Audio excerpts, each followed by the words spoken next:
süreçte önemli bir aşama. Sürecin başından beri meclisin bu sürecin işletilmesine dair asli sorumlu organ olarak rol alması, görev alması ve meclisi oluşturan yetmez, meclis dışındaki toplumsal dinamiklerin, siyasi dinamiklerin de bu sürecin ilerletilmesine demokratik katkılarının en üst düzeye çıkarılması için önemli bir aşamaydı meclise bir komisyon oluşturması.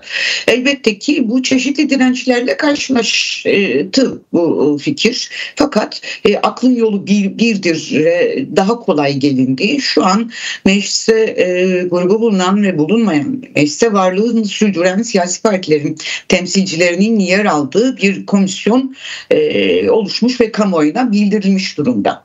Bu çok önemli bir adım. Yani bu meselenin meşruiyetinin oluşmasına dair önemli bir eşik aşılmış durumda. Bunun bir kısmı hakikaten çeşitli psikolojik, siyasi duruşların aşılması ve başka bir adıma doğru evrilmesi gibi görünürken bir kısmı da bu sorunun nasıl ele alınması gerektiğine ilişkin bir kapsamlı çözüm konusunda çeşitli siyasi aktörlerin birkaç cümleyi geçmeyen bir daha zayıf fikre sahip olmasından kaynaklanıyor ki yaşanmış son 50 yılı çatışmayla geçmiş olan böyle bir sorun konusunda bigane kalışın aslında sonuçlarını da görüyoruz. Yani retoriğe bağlanmış, geleceği görmeyen, Türkiye toplumunun tamamını kapsayacak büyüklükte, esneklikte çözüm önerileri konusunda oldukça zayıf olduğu görülüyor siyasetin çeşitli kanatlarındaki aktörlerin. Ama bir eşik aşılmıştır.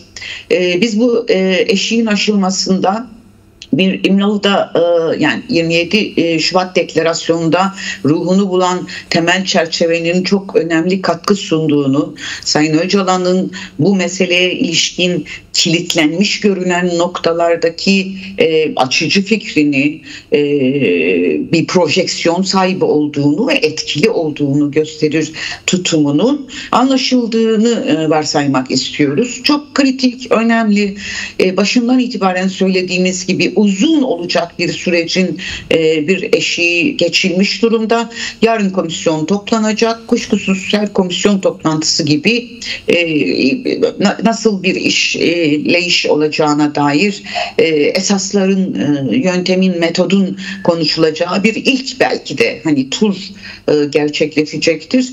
Önemlidir bu. Çünkü bazen mikrofondan mikrofona işte ne bileyim birbirinizin yüzünü görmeden yaptığınız karşılıklı değerlendirmeler aynı atmosferde kırılma yaratabilir. Birbirinizi daha iyi anlayabilirsiniz ki yaşatmak istediğimiz de bu idi zaten komisyon önerisinde. Evet. Yani birbirini dinleme tahammülü gösteren bir süre sonra anlama aşamasına mutlaka geçecektir karşılıklı olarak ve kaygının ortak kaygı olduğu, yani toplumun tamamını ilgilendiren bir geleceği, demokratik bir inşa geleceği halinde kurma kaygısını olabildiğince ortaklaştırılan ve bu açıdan öndeki engellerin temizlenmesini de bir metoda bağlayan, Kürt sorunu çözümünü de bu açıdan değerlendiren bir komisyon çalışmasını umuyoruz.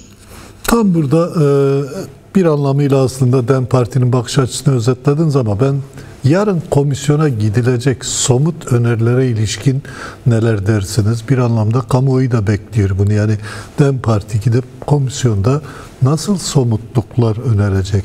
Bu konuyla ilgili bir yol haritası, bir fikri var mutlaka ama bir de sizden duymak isteriz bunu. Şimdi komisyonun bir oluşumu, yani böyle bir komisyonun ihtiyacının deklare edilmesi ve bu komisyonun hangi işlerde ön açıcı olması gerektiğine ilişkin, yani yükümlülüğüne ilişkin biz çok uzun zamandır perspektifimizi kamuoyuyla paylaştık. Farklı bir durumumuz yok. Şu açıdan bir iki noktaya değinmek isterim. Beklentimiz odur ki dar, pragmatist, yani siyasi faydacı, küçük siyasi faydacı yaklaşımları bu komisyonun dışında tutmak lazım. Dolayısıyla komisyonun isminden işleyişine, yapacağı işlerden kendini nasıl daha geniş ve kabul edilebilir kılmak için nasıl bir metotla yürümesi gerektiğine dair önden yapılması gereken tartışmalar var. Biz isterdik ki bu komisyon bir yasal çerçeveye bürünsün. Yani Meclis Başkanlığı'nın inisiyatifi ve çağrısıyla değil de hani çerçevesi belirlenmiş bir yasal zeminde bir komisyon olsun. Bu genel kabul görmedi. Bunu söylemeye tekrar devam edelim. Çünkü önemli bir nokta olduğunu söylüyoruz. Komisyonun ilerleyen sürecin toplumun tamamının katkısının da hassasiyetlerinin de içinde eritilebileceği, alınabileceği ve ortak akılla, ortak yöntemle bir yol haritasına katkı sunabilecek önermeleri ortaya çıkarabileceğini bekleriz. Bir diğeri sürecin önemine, yani ilgilenilen konunun ciddiyetine, önemine, bu konunun etki alanına, etki coğrafyasına, etki ettiği bütün toplumlara hani son derece hızlı sirayet edeceğinin farkında olarak yapılan bu işin sadece Türkiye açısından değil, Orta Doğu başta Suriye olmak üzere işte Irak'ta, Suriye'de, İran'da yaşayan milyonlarca Kürt'ün, onlarla birlikte yaşayan bütün diğer halkların, çeşitli mezhepsel farklılıkların da dikkatle izleyeceği bir komisyon olduğunu öngörmemiz lazım. Evet. Eğer bu sürece nasıl geldiğimizi unutmayacaksak ve bu sürecin kapısının nasıl açıldığını unutmayacaksak, bu kapıyı açan zihnin, fikrin ve yaklaşımların da bu sürecin ilerletilmesinde katkılarının daha da yükseltilmesi gerektiğini herhalde öncelikli olarak konuşmaları gerekir. Tam buradan şunu sorayım o zaman. Dediğiniz önemli. Sonuç itibariyle biliyoruz ki bu sürece yol açan temel aktör Sayın Abdullah Öcalan'ın bizzat kendisi. En nihayetinde bir sözcüğüyle de Kürt Özgürlük Hareketi'ne ne adımlar attırdı. Tüm dünya gördü bunu. Peki hem Sayın Öcalan'ın koşulları hem Sayın Öcalan'ın bu sorunun çözümüne dair fikirleri komisyonun gündemine gelecek mi? Bu konuyla ilgili evet DEM Parti'den bir yaklaşım var biliyoruz ama diğerlerinin bu konuya dönük yaklaşımını nasıl yorumlarsınız? O kesimden bu konuda henüz hiçbir işaret neredeyse yok. Hala ne yazık ki Sayın Öcalan'a dönük söylemini de değiştirmemiş bireyler de var o komisyon içerisinde farklı evet. Partilerden. Şimdi konuyla temas edip hani daha içerikli bir tartışma yapma imkanı bulduklarında karşılıklı umut ederiz ki hala o fikrinde sabit kalmakta ısrar edenlerin fikirlerinde bir değişim olur. Ve bunu kendi siyasi partilerine, siyasi oluşumlarına pozitif olarak aktarabilirler.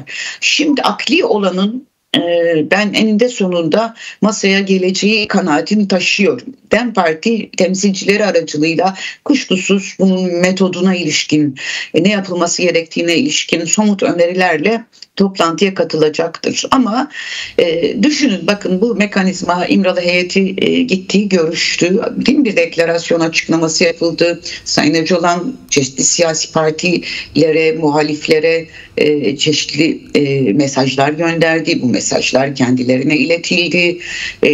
Bir tepki gelmedi. Hatta çok olumlu olduğunu söyleyen yorumlarda bulundu çeşitli aktörler. Şimdi böyle bir diyaloğun kendisinin komisyon gibi daha meşru, yani daha yüksek bir meşruiyette katılımlı bir zeminde bir sistematiğe bağlanması teklif edildiğinde reddedilmesi gereken bir durum olabilir. Kuşkusuz bu sürecin yapıcı ve yol açıcı fikrinin sahibi olan Sayın Öcalan'ın da fikirlerinin, komisyona ilişkin fikirlerinin aktarılmasına dair bir mekanizmada sanırım burası kişisel düşüncem olsun bir tartışma konusu yapılmak durumundadır. Yazılı, sözlü ya da temasla. Bu temelde kısa zamanda komisyonun Sayın Öcalan'la görüşmesi de gerçekleşebilir mi? Böyle bir şeyle de karşılaşabilir miyiz? Kısa zamanda aşabilir mi? Yine kişisel bir fikir bildireyim burada. Çok kısa zamanda aşmayabilir ama ihtiyacı hissedeceğini komisyonun yürümeye başladıkça bu ihtiyacı daha çok hissedeceği kanaatini taşıyor. Çünkü bu ilgilenilen konu, bu komisyonun kurulma gerekçesi olan konu öyle basit, hani 3-5 konuşmayla, 2 toplantıyla halledemeyecekleri kadar tarihsel, köklü ve aynı zamanda güncel. Bütün etkileri açık. Ben de tam onun için soruyorum zaten. Güncel. Yani sonuçta bu meşruiyetin bir şekilde tüm topluma yansıması için normalleşme de lazım. O normalleşmeye de İmralı'dan başlayabilirler diye düşünüyorum. Bu normalleşmeyi hani geniş bir meşruiyet zeminine taşıma konusunda komisyonun elbette ki işlevi çok yüksek olacaktır. Kabul eder ve kabul buyurursa diğer siyasi partilerin temsilcileri meselenin öneminin hakikaten daha da farkında varıp pragmatist yaklaşmazlar ise, yani dar siyasi faydacı bir bakış açısıyla meseleyi ele almazlar ise, ben konunun bu zenginlikte Sayın Öcalan'ın da bu pozisyonunun tahkim edildiği, koşullarının bu açıdan çok daha çalışmaya uygun hale getirildiği, temas aralığının ve temas mekanizmalarının gayrimeşru ilan edilmediği bir metodu, yöntemi hem hükümete, iktidara, devlet aklına da teklif etmekte güçlü bir zemin haline gelebilir ki bu bir tek demin söylediği bir şey olmaktan çıkar ve yol açar. Bu açıdan ben bizim yapacağımız, temsilcilerimizin yapacağı tartışmanın oldukça köşeli, anlamlı ve yol açıcı olacağını düşünüyorum. Bazı eşiklerin daha da aşılması lazım. Örneğin komisyonun ismi konusunda biz yani bir özel önermede bulunmadık ama isteriz ki diye başlayan cümlelerle içinde geleceğe umut vaat ettiren kavramlar taşımalıdır. Örneğin barış olmalıdır, bir dayanışma, eşitlik, özgürlük, demokrasi gibi kavramlardan oluşabilmelidir. Böyle bir sepet olabilmelidir. Ama ısrarla hala son derece bu meseleye dar bakan ve dar baktıkça da kendileri darlaşan, yani hitap ettikleri zeminin darlaşma tehlikesi giderek fazla olacak olan çeşitli aktörlerde, bireylerde, odaklarda meseleyi güvenlik algısı ve terör konsepti içinde görme eğilimi, yani zaman zaman ricat ediyorlar, sonra evet galiba toparlandı derken bir bakıyoruz tekrar aynı modda söylemeye devam ediyorlar. Ya bu uzun bir yolculuk Fehmi Bey. Uzun bir yolculuk. Evet. Bizim inatla, kararlılıkla doğru yerde durduğumuz, bir kere daha hani test edildi, onaylandı denir ya. Onaylandı. Sayın Öcalan'ın projeksiyonunu hakikaten açıcı. Bir metafor kullanacak olursam, bazen anahtar metaforunu kullanıyorlar Sayın Öcalan için. Bence anahtar değil. O çok araçsal bir şey. Bence yeni açılan kapının kendisi. Peki. Yani dolayısıyla bunun algılatılmasında, bunun topluma kavratılmasında, toplumun buna sahip çıkıp geniş, büyük bir güçle de bunun yaptırımcı gücünün kendisi olduğunun farkına varacağı bir yola sokmamız lazım. Parlamentodan bu açıdan beklentimiz yüksektir. Atılması gereken adımların bu güçlü meşru zeminden daha kısa sürede atılabileceği ümidini taşıyoruz. Peki.